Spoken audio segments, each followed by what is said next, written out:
A zebra, but they're actually more closely related to giraffes. Speaking of stripes, we're also going to see some bongos here on our left. Now those bongos actually get the nickname the ghost of the forest because they're very shy and elusive animals. It's nice to get an open view of them there.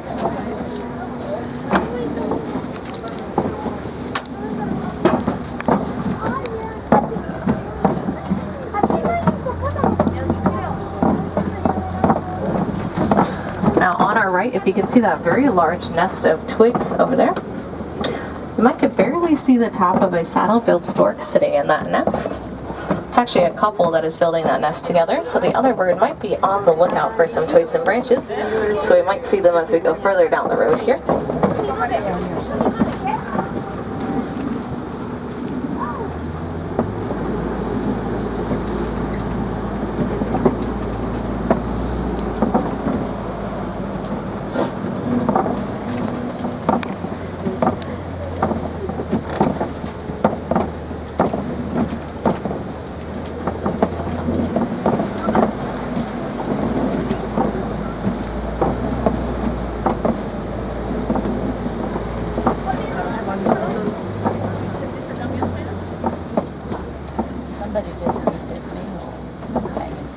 Now in these woodland forests there is a variety of endangered species that do call these areas home.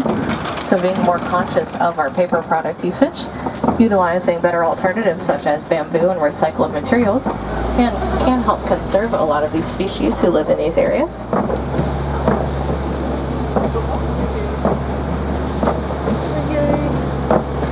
This next area is going to be called the Safi River. As the name suggests, much more of a wetter climate, so let's see what animals we can spot down by the water here.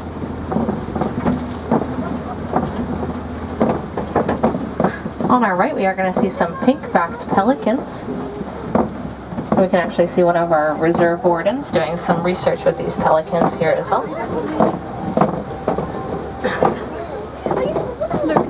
Now these pelicans, of course, are named for the pink feathers on their back, but also parts of their beaks, their stomach, and their feet will turn pink during mating season. They usually will return to the same nest year after year, so it makes it really important to conserve the places they do call home. Now in the river here as well, we typically see some Nile hippos, so we'll keep our eyes peeled for them. Even though hippos are land animals, they will spend a majority of their time underwater, including sleeping underwater, so sometimes that can make it a little bit hard to see them. But we'll keep our eyes peeled as we go around the water here.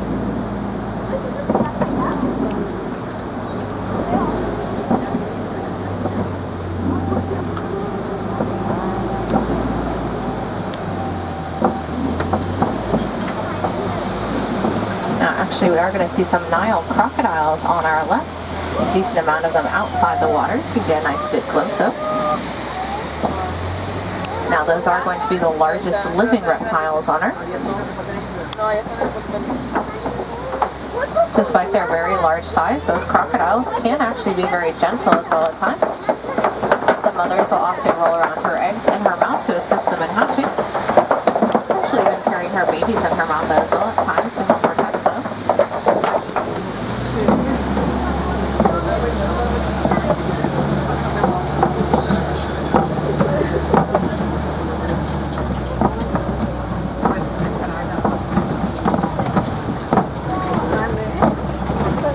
Good nice.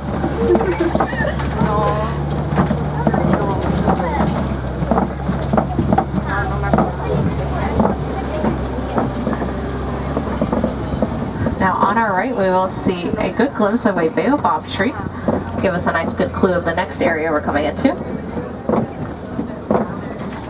Now those baobab trees can actually remain leafless for up to 9 months out of the year. That's why they get the nickname upside down tree. Kind of looks like their tree roots sticking up out of the ground. Now those baobab trees, they can actually live for up to 1,000 years. Actually, it takes them up to 200 years for them to grow the fruit that they bear, which are very similar to a citrus.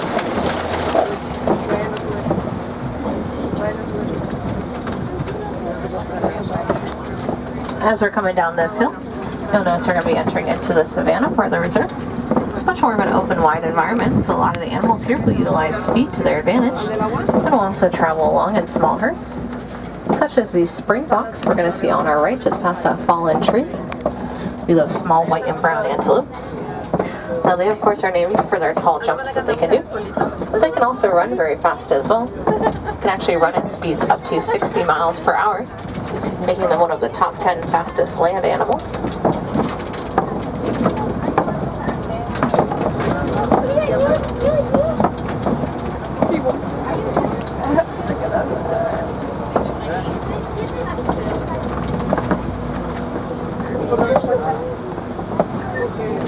On our left, we do see a couple of African painted dogs. Down a little bit further so you get a closer look at them. Now these are going to be wild dogs, of course. That iconic coat pattern that they have is going to be distinct to every single dog, so it helps them know who is a part of their pack and who is not.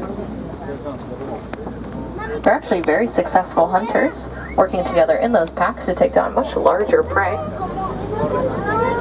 They actually are going to have a very complex hierarchy order in their packs as well. But they'll still be very gentle and sweet to the injured animals of their packs. The leaders of the packs will go out and hunt, and if there are any injured dogs in the packs that cannot hunt, they'll actually save some food for them and bring it back for them so that everyone can get a chance to eat.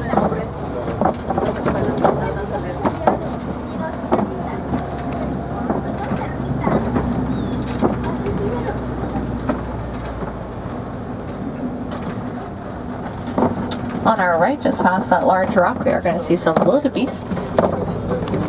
Now, wildebeests are very migratory animals, migrating up to 1,000 miles every single migration period. What helps wildebeests migrate so far is that they have scent glands near their eyes and on their hooves, helps them find where other wildebeests are at.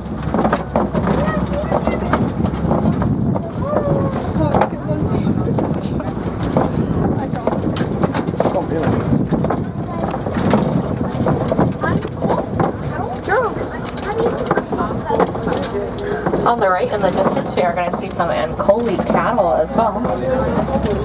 Now these are actually going to be domesticated animals. The very large horns of the cattle can actually grow up to 8 feet long from tip to tip. But despite their large size, they're actually very light for the cattle. They'll have a honeycomb structure on the inside, which helps keep the cattle cool as well. And both the males and the females will have those horns.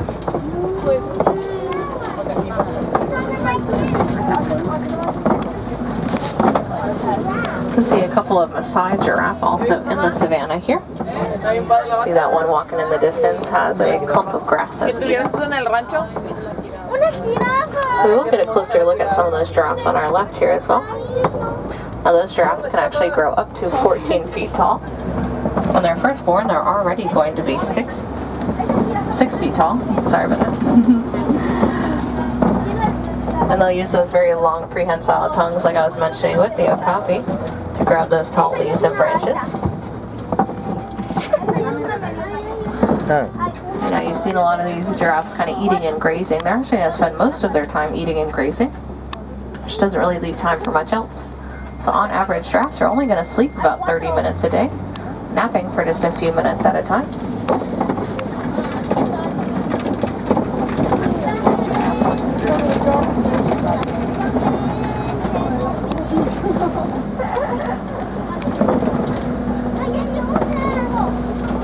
Keep our eyes peeled as we go deeper into the savannah here. Hoping to get some more close glimpses of some animals close by.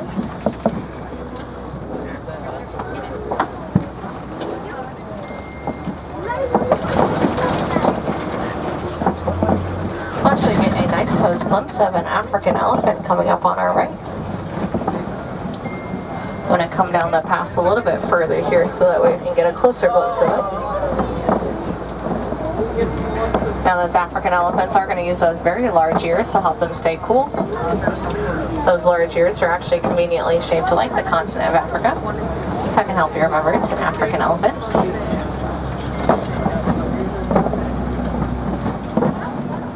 Now we'll get a much better view of them there.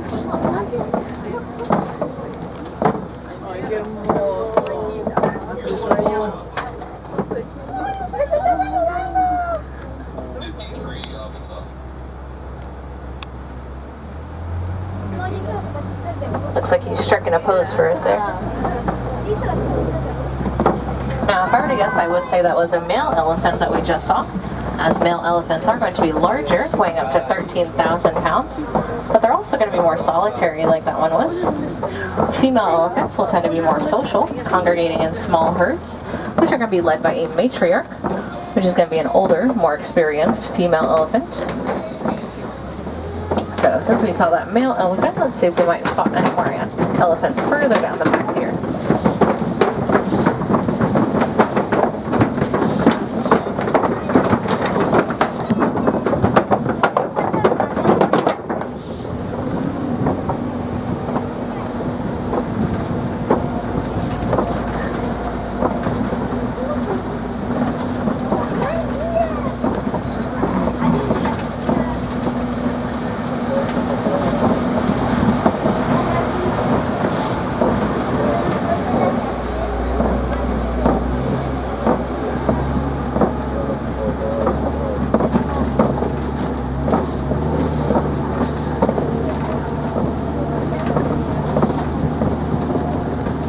Looks like I might see a couple more elephants out in the distance here. Let's see if we can get a closer glimpse of them.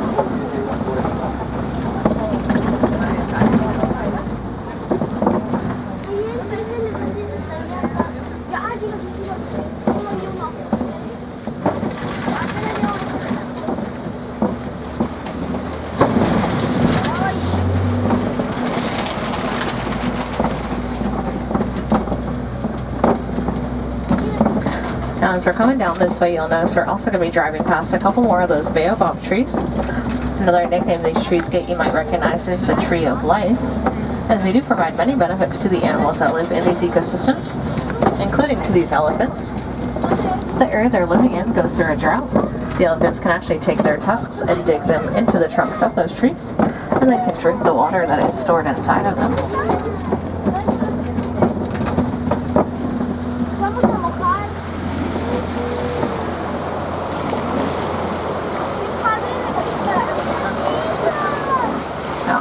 We are going to be driving around a flock of greater flamingos, or I should say a flamboyance of flamingos. Now these birds will typically be a white or gray color when they're first hatched, and then will turn to that iconic pink color once they reach about 2 years old, due to their diet of algae and other invertebrates. These birds are typically not migratory birds. They'll really only migrate if their water or food conditions are not ideal. So again, makes it really important to conserve the waterways they call home.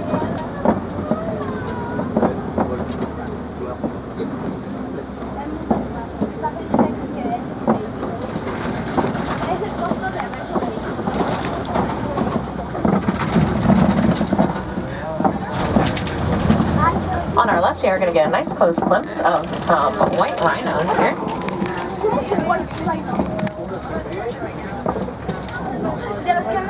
Now these white rhinos are going to be larger than other rhino species.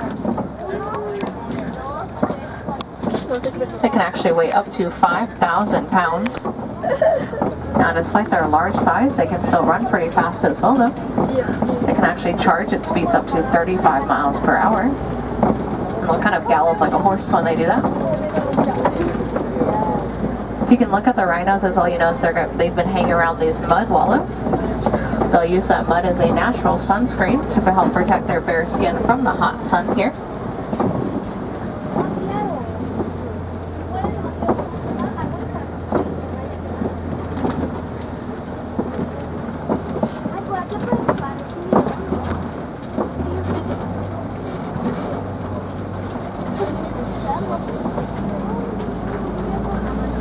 Coming up on our left, I do see a cheetah walking around in the distance over here.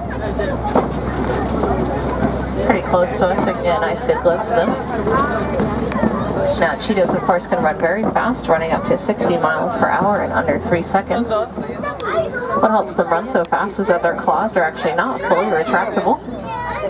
So they'll dig those claws into the ground while they're running, and then use them kind of like sports cleats. You can see those dark tear marks near their eyes. Those are going to protect the cheetah's eyes from the sun's glare. So kind of like how baseball players will wear eye black to protect their eyes, those tear marks will do the same thing for cheetahs.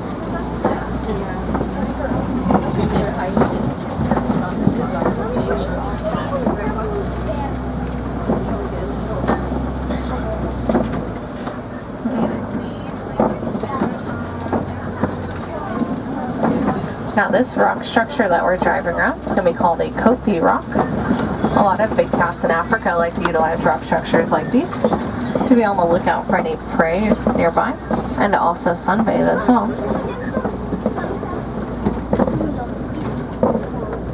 On our right we can actually get a little bit of a glimpse of some ostriches, but I'll talk about them more in just a moment because it looks like they're moving a little bit further on. Now I will share with you that big cats in Africa will tend to be nocturnal, so I think it might be still a little bit too early for any big cats to be using this rock at the moment. But we'll keep our eyes peeled. We should get another glimpse of those ostriches coming up in just a moment here.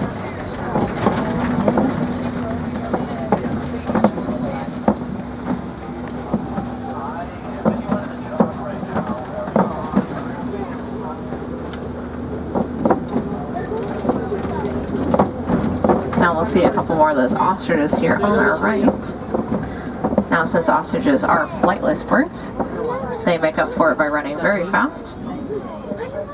Helps them run so fast is that they actually only have 2 toes on each foot instead of the typical 3 or 4 like other birds.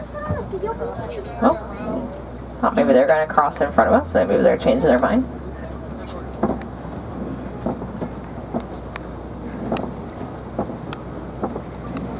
Now you'll often see ostriches pecking at the ground.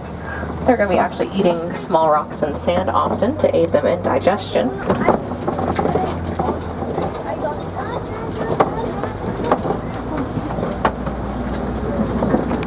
And it looks like coming up on our right just past this tree we'll actually see a couple of ostrich eggs down on the ground by those tall grasses on your right.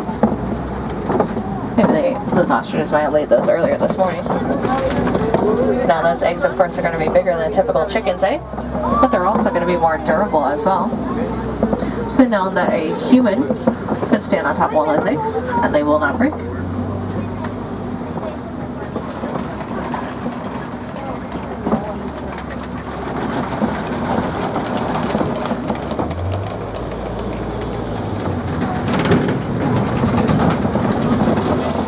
Now this next area is going to be called Magani Glen.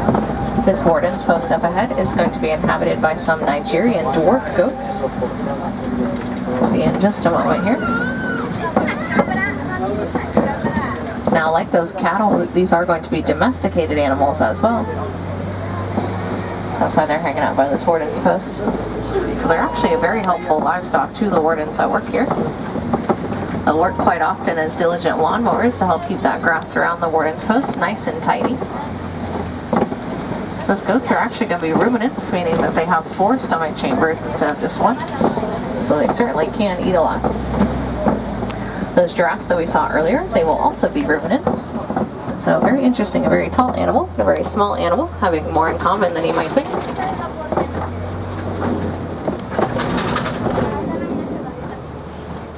Now sadly our journey is coming towards an end here.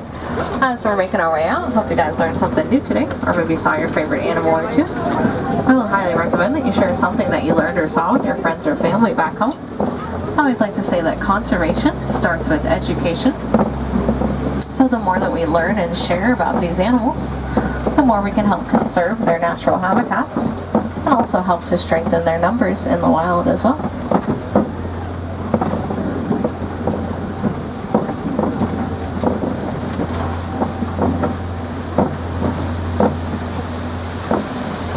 As we are making our way out, if I do have any wilderness explorers on my truck, the code to get your badges can be Symbol 1.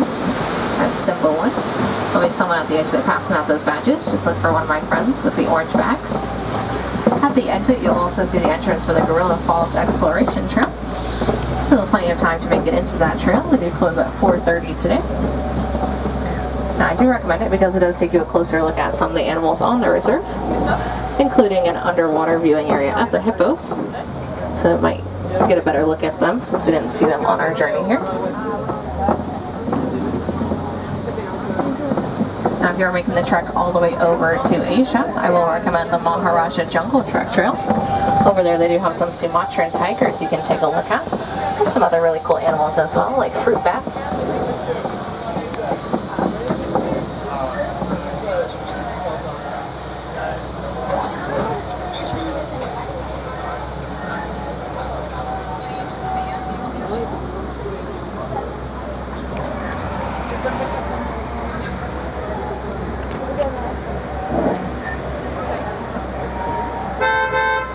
Now, over here in Harambe, we don't like to say goodbye because it's a little bit too sad and a little bit too final. So we like to say Kwaherini, which does mean to go well. So as you guys are leaving today, I hope you go well and enjoy the rest of your journey here at Disney's Animal Kingdom. Again, my name is Jordan from Orlando. If you have any questions or want to come say hi, you can come towards the front of the truck as well.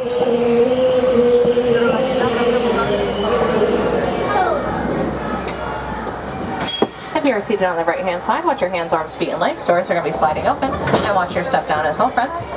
Kwaherini, and have a wonderful rest of your afternoon. You're very welcome.